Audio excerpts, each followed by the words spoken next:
तुम्हारी सांसों से मुझे इस बात का एहसास हो रहा है कि तुम किसी बात पर बहुत गुस्सा हो। अर्तुरुल के जाल में फंसने की वजह से।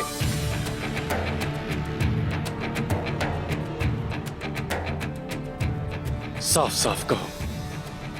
जो मुआहिदा तुमने किया वो हमारे हाथ बांध देगा। तुम कुछ गलत कर रहे हो निकोला। वो चरवाहा फंसा चुका है तुमको।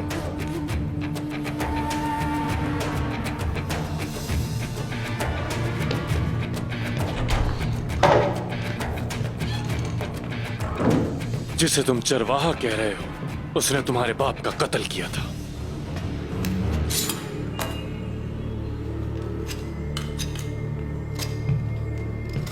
अपने बाबा के बारे में कभी मैं ऐसे अल्फाज दोबारा नहीं सुनना चाहता।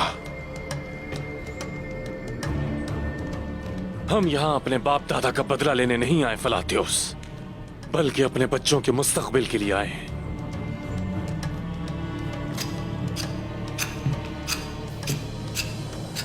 बाबा का इंतकाम ही मेरा मकसद है।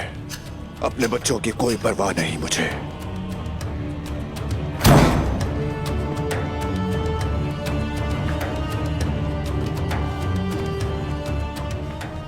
मुझे तुम्हारी बेचैन रूह अच्छी लगती है,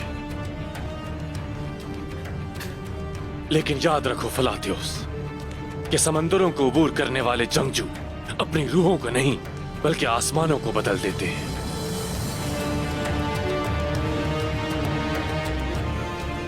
सऊद को कीचड़ में बदलने वाले इन तुर्कों को हम दिखा देंगे कि बाज़ंतीन की मुकद्दस बारिशें कैसे बरसती हैं, और हम ये सब इस मुआहिदे की मदद से करेंगे जिस पर मैंने अपनी मोहर लगाई है।